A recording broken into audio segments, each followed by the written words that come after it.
We're going through the book of Revelations quite slowly, but quite effectively.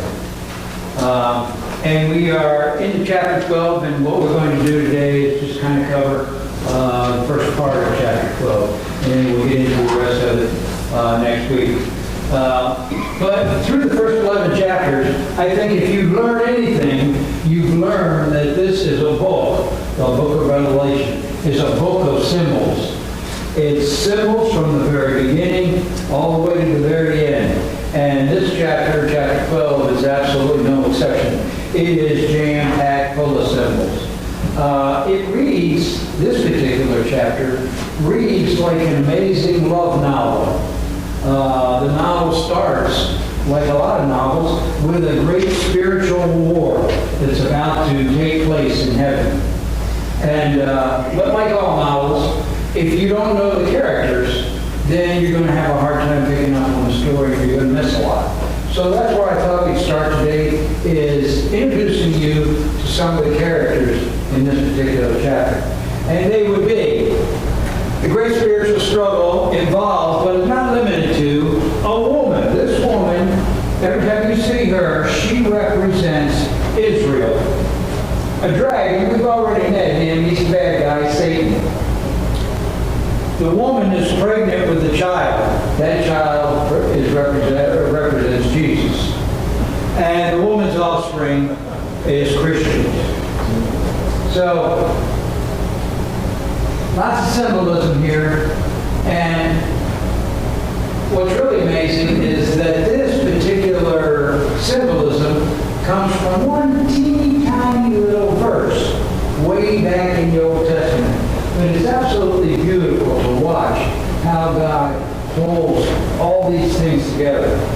So, in order to understand this symbolism, we need to kind of update on our genealogy of the Old Testament. Now, this didn't come out very dark, so I'm going to go up here and I'm going to point to it. It's pretty simple. Most of you know all of these stories. Up at the top, you have Abraham and Sarah. Abraham and Sarah had a son named Isaac. Isaac married Rebekah, and the two of them had a son, Jacob. Okay? Jacob had two wives, Leah and Rachel, but he also slept with Leah's servant and Rachel's servant, which was common back in those days. But anyway, between Jacob and these four women, they had 12 sons. And those 12 sons turned out to be, or became, the 12 tribes of Israel.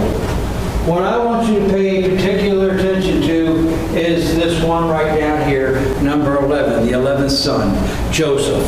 This is the same Joseph whose brothers sold him into slavery, and the slave masters then took him to Egypt, and they sold him to Potiphar. He worked in Potiphar's house for a while, and then Mrs. Potiphar got angry with him, accused him of being fresh with her, and anyway, he ends up in jail.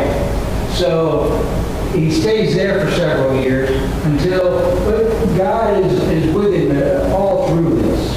And he acquires the ability to read dreams. It just so happens at that particular time, Pharaoh has a dream, but Pharaoh doesn't tell anybody what the dream is because he wants to weed out all the fakes. He said, you tell me what dream I had and tell me what it means.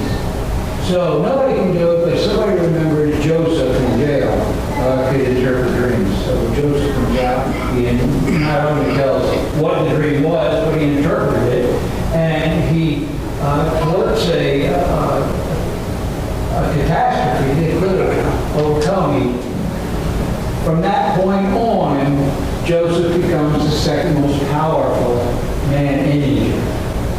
Now, years before this, when Joseph was young, when he was, I'm guessing, a teenager, he had a dream himself. Couldn't understand the dreams back then. But in this day and age, in that day and age, when a young man had a dream, he usually took it to his father, and his father would interpret it for him. So, this was Joseph's dream. Genesis 37:9. The sun, the moon, and 11 stars bowed low before me. That was the whole dream. So what he did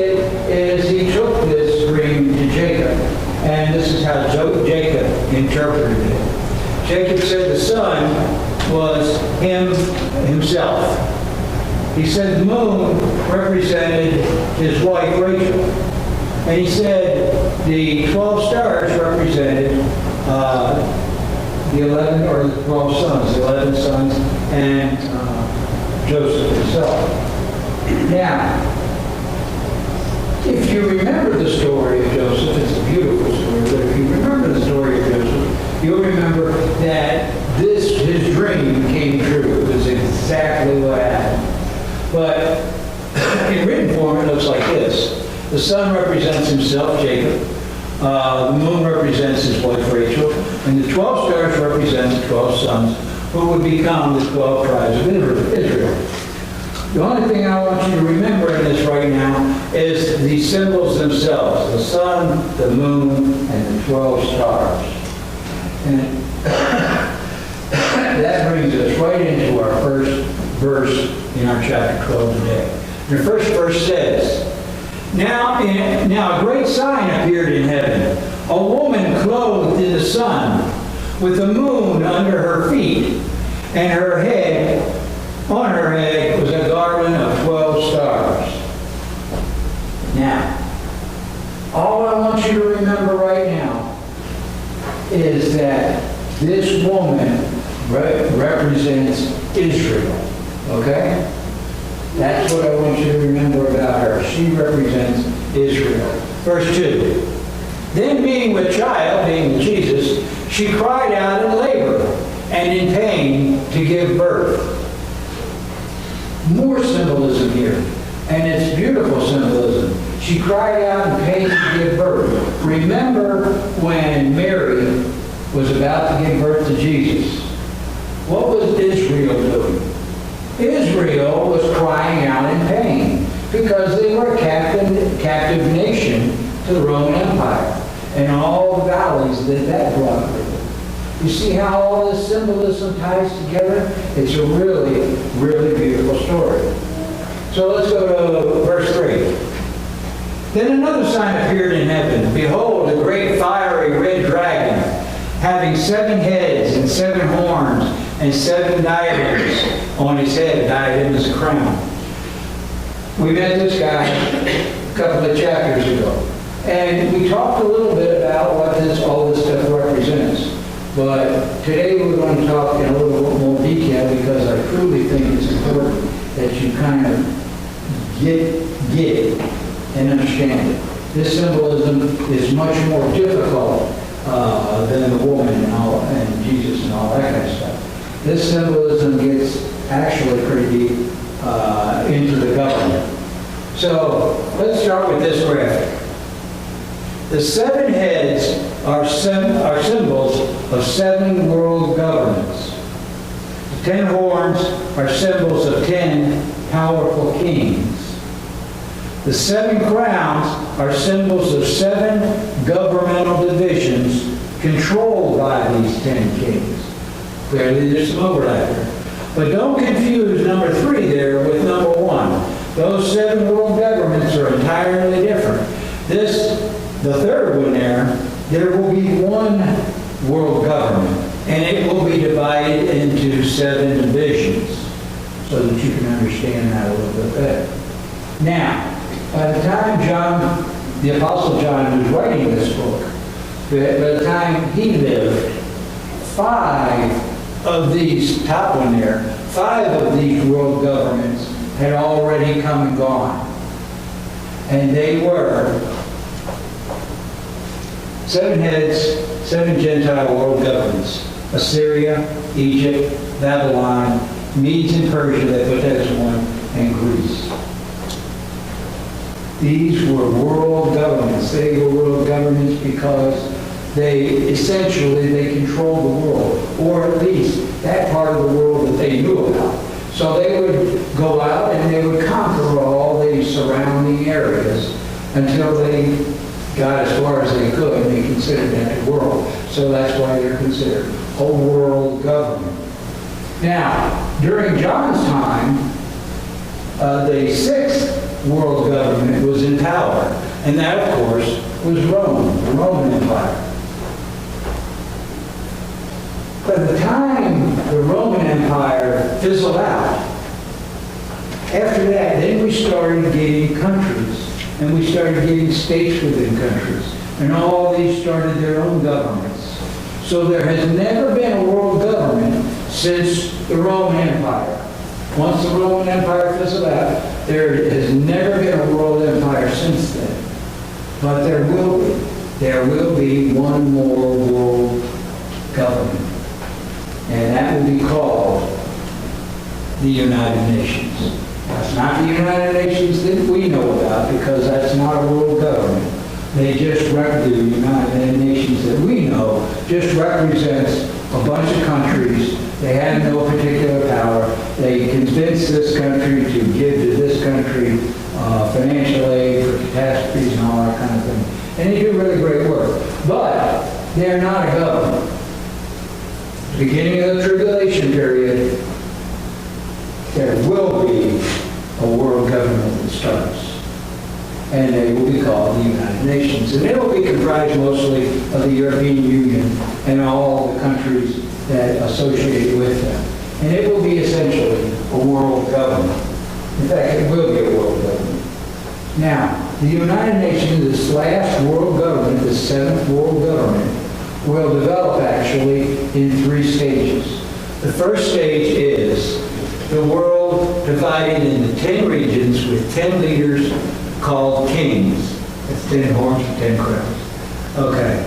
So the whole world is beginning, just like we have states, we have countries, we have all this division. The whole world will have 10 divisions. And each one of those divisions will be controlled by a king. Phase 2. The Antichrist will take over 3 of these regions.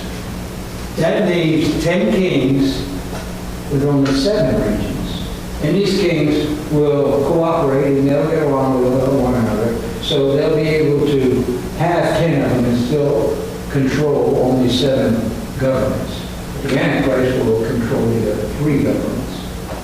Then phase 3. The Antichrist will take over the entire world, all 10 regions, and he'll control the 10 kings. He'll control everything.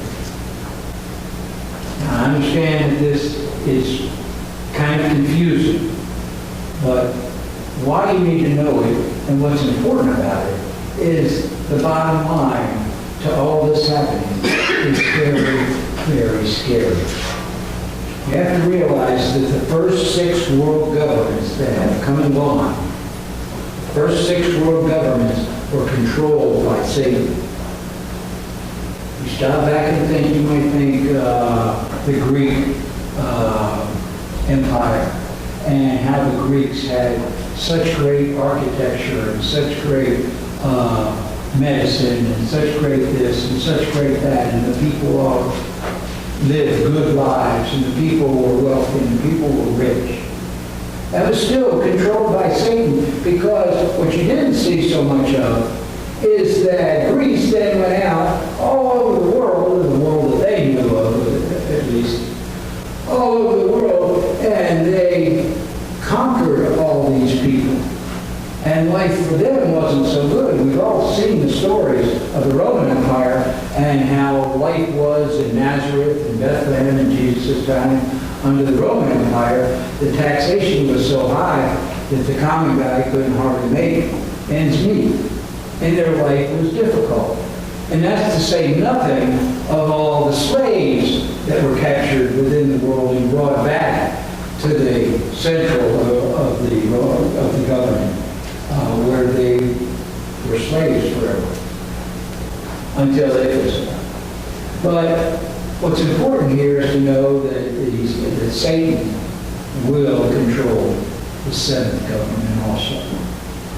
And I mean, just the idea of Satan controlling the 7th government, it'll make Adolf Hitler in World War II seem like a Sunday picnic. That's the scariness of it. That's the fear of it. We don't want to be there then. Anybody you know, you don't want them to be there then. And it is so easy not to be better than him. I just converted to Jesus Christ. I just confessing that Jesus Christ, yes, I believe you're my Savior. Okay, let's move on to verse 4. His tail drew a third of the stars of heaven and threw them to the earth. And the dragon stood before the woman who was ready to give birth, to devour her child as soon as it was born. Now, understand that we started off by saying there will be a great spiritual battle in heaven in this novel. Stars represent angels. And what John is saying here is that this dragon swiped at 1/3 of all the stars, all the angels, all God's angels in heaven, and threw them to the earth. You see, Satan understands that this is his last stand. He understands that he has had access on and off to heaven since the beginning of time. He understands that, well, he quite literally has been kicked out several times. He understands that his time is coming to an end. And he is not going to leave heaven this time without a fight. Satan's big job from the beginning of mankind was to convince mankind to sin. That was the biggest way in which he could hurt God. Then his focus changed. When he found out that God was going to send Jesus, Jesus was going to be born, a man, minister to the world, and then be a sacrificial lamb for our sins, so that sin no longer existed in us.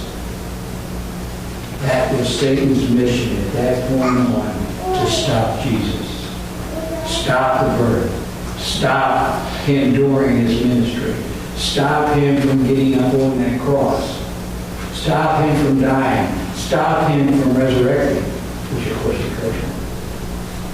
So what I thought we'd do, we kind of end up today, we would just look at some of the ways in which Satan works so hard to try to stop Jesus and stop Jesus' mission. He started by stirring the wrath of Herod, king of Judah, to have all the male babies in and around Bethlehem killed, hoping that they would kill Jesus. Well, remember the Passover and all that entailed. Second time, well, not the second time, this is kind of ongoing. He tempts Jesus 3 times, but in this particular case, he tells Jesus that the kingdoms of the world would be his if he would only bow down and worship him. And then another time, Peter disagrees with Jesus, and Jesus knows who this is. He knows it's Satan. And what is his response? He answers, "Get behind me, Satan." He knows that's who's behind this. And in another time, Satan came at Jesus with so much power on the Mount of Olives that our Lord sweat and bled with drops of blood. Jesus prevailed, and our Father sent him angels to strengthen him. And then another time, on the cross. While on the cross, Satan moved the chief priests, scribes, and elders to mock him, saying, "Let him come down from the cross, and we will believe him." I would have made a really, really poor Jesus. Because at that point right there, I would have come down off that cross, punched him in the nose, and then go on back up. I wouldn't have been able to. But anyway, and then he persisted all the way to the end when he was about to die. Satan inspires one of the thieves dying next to him to mock him constantly. Understand, Satan loses every battle that he gets into. But that does not mean that Satan hasn't been successful in collecting a congregation of human beings around the world for generations and generations. As a matter of fact, a few weeks ago we were talking about the Euphrates River and how that was a demonic area, or always has been a demonic area around the Euphrates River. Well, in the end of the 19th century, many people got together at the Euphrates River to worship this image. It's a constellation of the dragon. And it can be seen even today in the northern skies over the North Pole. People are still out there worshiping this dragon. Why, I don't know. So anyway, that's kind of a lot to absorb for one day. So what we're going to do is stop here. We're going to pick it up next week. So I would ask that you finish reading chapter 12 so that you have a good idea of what's coming up. But I don't want this to be like one of those to be continued soap operas. So I'm going to give you a glimpse into the end of the story. And a glimpse into the end of the story says, Jesus wins. Amen. Amen. All right. You would then turn your hymnals to your offering communion hymn, number 314, Blessed Assurance, Jesus is mine.